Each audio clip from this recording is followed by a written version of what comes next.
Hello students, welcome back.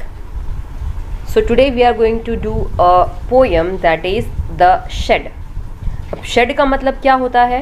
Shade means ऐसी जगह जिसे हम मॉडर्न लैंग्वेज में कहने जाएं तो गैरेज, जहाँ पे हम एक्स्ट्रा चीज़ों को रखना पसंद करते हैं।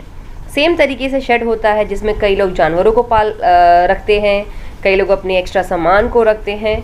तो ये जो पोयम है ऐसी ही एक चीज़ पे आधारित है, लेकिन ये जो शेड है, ये शेड जो है नॉर्मली जो होता है उससे थोड़ा अलग बताया। क्योंकि इसको बताया गया है काफ़ी पुराना और काफ़ी टूटी फूटी कंडीशन में ये यहाँ पर दिखाया गया है। तो चलो देखते हैं what is this poem all about.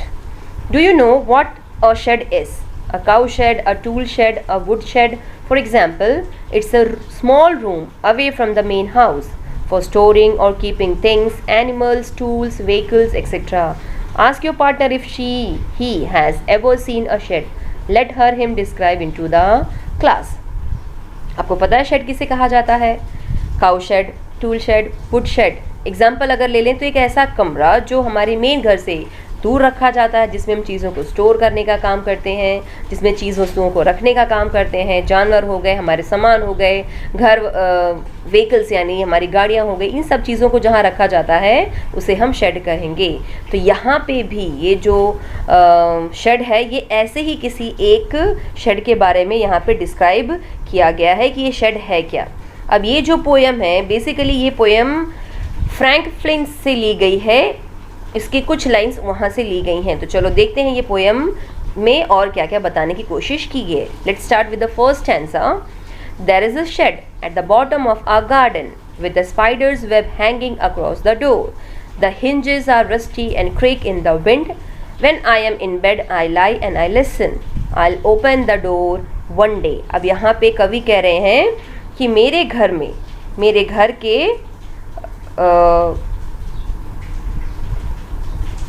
कवि कह रहे हैं कि मेरे घर के नीचे का जो बगीचा है, यानी मेरे घर में के पास के जो बगीचे के नीचे का हिस्सा है, ये आप देख सकते हैं गार्डन के पास का जो हिस्सा है, यहाँ पर एक शेड बना हुआ था।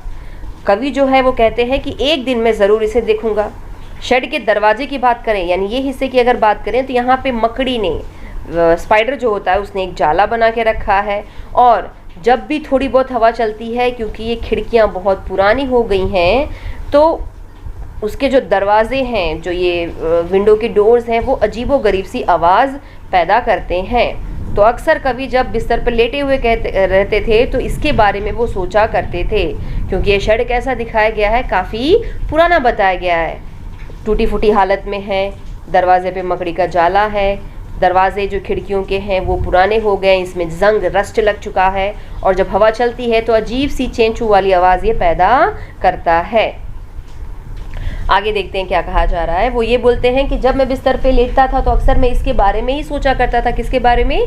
शेड के बारे में सोचा करता था। और वो कहते थे कि एक दिन तो पक्का वो आएगा जब मैं इस दरवाजे को खोल के देखना चाहूँगा कि अंदर क्या है। There is a dusty old window around at the side with 3 cracked panes of glass. I often think there is someone staring at me each time that I pass. I'll peep through that window one day. अब वो क्या कह रहे हैं आगे कि ये जो शेड है उसके पास एक धूल से सना हुआ, धूल से भरी हुई एक खिड़की है, आसपास सिर्फ धूल ही धूल भरी हुई है और उसके खिड़की के जो ग्लासेस लगे हुए हैं उसमें क्रैक्स नज़र आ रहे हैं। वो भी कितने बताए जा रहे हैं? 3 क्रैक्स, यानी 3 क्रैक उस खिड़की के ग्लास पर आए हुए हैं। जब भी मैं वहाँ से जाता हूँ तो ऐसा लगता है जैसे वहाँ से कोई मुझे स्टेयरिंग कर रहा है, यानी घूर रहा है। जब भी वो शेड के पास से निकलते हैं तो उनको ऐसी फीलिंग आती है जैसे उनको कोई घूर रहा है। पर वो कहते हैं कि एक दिन तो मैं कोशिश किया कि एक दिन मैं इस विंडो में झांकूं, और वो कहते हैं वो दिन ज़रूर आएगा कि जब मैं इस खिड़की पे जा कर के झांकूंगा और देखने की कोशिश करूंगा कि शेड के अंदर क्या है। My brother says there is a ghost in the shed who hides under the rotten floorboards, and if I ever dare to set foot inside, he will jump out and chop off my head, but I will take a peek one day. आगे क्या कहते हैं कवि यहाँ पर? कवि कहता है कि मेरे भाई ने मुझे बताया था कि इस शेड के अंदर कौन रहता है? घोस्ट। घोस्ट मीन्स एक भूत रहता है, और उसने ये भी बोला कि वो कहाँ छुपता है, तो कह रहा है कि वो जो शेड के अंदर की जो गली हुई सी जो फ्लोर बोर्ड्स हैं, जो लकड़ियां हैं, वो जो सड़ चुकी हैं, उसके अंदर वो छुप करके रहता है। अगर मैंने कभी गलती से भी हिम्मत करके अगर अंदर जाने की कोशिश की तो वो फटाफट आकर के मेरे ऊपर कूदेगा और मेरे सिर को मेरे शरीर से अलग कर देगा। लेकिन वो पोएट कहते हैं, कवि कहते हैं, नहीं, पर मैं एक दिन तो ये करके देखूंगा, देखता हूँ अंदर कौन है। I know that there isn't really a ghost. My brother tells lies to keep the shed for his den. There isn't anyone staring or making strange noises, and the spider has been gone from his web. Since I don't know when, I'll go into that shed one day soon, but not just yet. वो क्या कहते हैं, मुझे पता है मेरे जो भाई हैं वो मुझे बेवकूफ़ बना रहे, इसके अंदर कोई भूत नहीं है। मेरा भाई मुझसे झूठ बोलता है। क्यों झूठ बोलता है? क्योंकि वो ये जो शेड है वो खुद के लिए रखना चाहते हैं, ताकि वहाँ वो इस शेड का इस्तेमाल कर सके अपने डन के लिए। मुझे पता है कि यहाँ कोई नहीं है जो मुझे घूरता है, ना ही कोई अंदर से अजीबोगरीब सी आवाज़ निकालता है। मैं ये भी जानता हूँ स्पाइडर जो है वो भी अब अपने जाले को छोड़ के यहाँ से जा चुका है जिस दिन से मैंने इसे देखना शुरू किया। मुझे नहीं पता मैं शेड के अंदर कब जाऊँगा, लेकिन यस, मैं एक दिन तो पक्का जाऊँगा, पर फिलहाल अभी नहीं जा रहा हूँ, पर मैं एक दिन पक्का जाऊँगा। इस पोयम के जो पोएट हैं उनका नाम है फ्रैंकलिन। तो ये थी आपकी poem.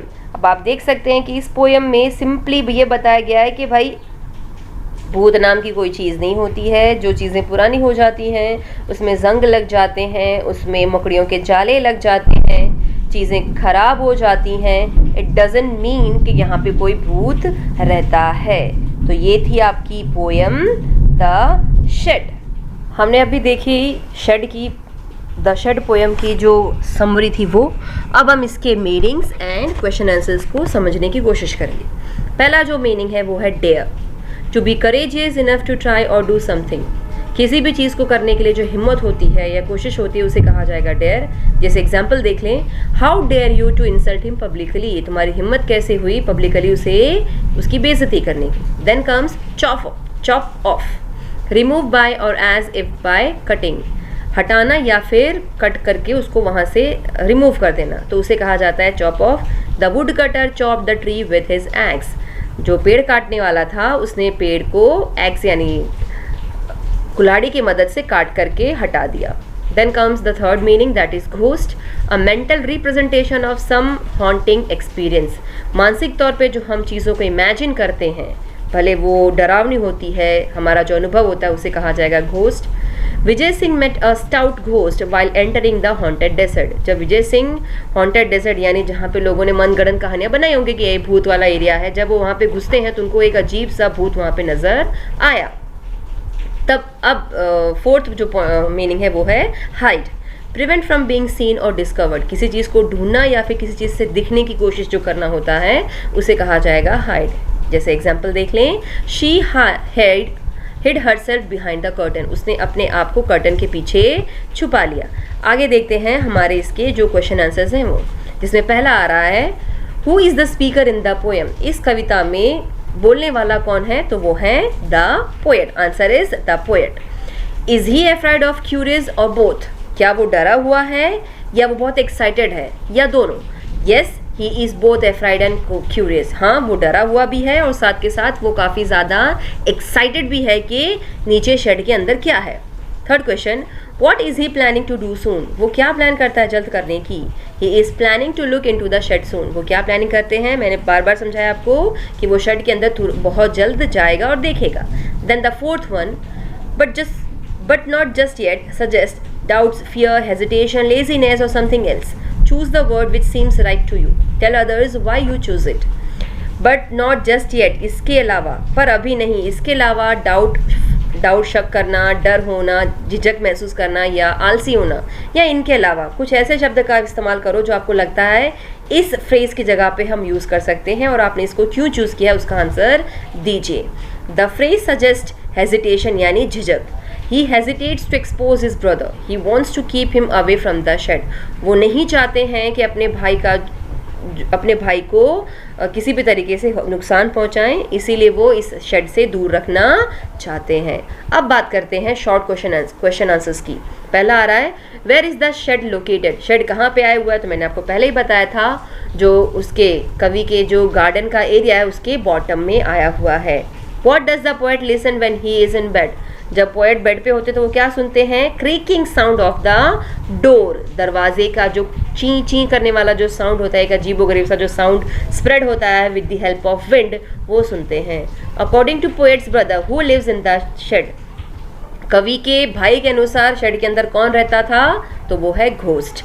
Where does the ghost hides himself? Ghost ने खुद को कहाँ छुपाया हुआ है? तो द रॉटन फ्लोर बोर्ड्स, जो सड़ा हुआ, फटा हुआ, टूटा हुआ जो फ्लोर का बोर्ड है, यानी लकड़ी का जो टुकड़ा है जो ज़मीन पे पड़ा हुआ है, फर्श पे पड़ा हुआ है, उसके अंदर भूत रहता है।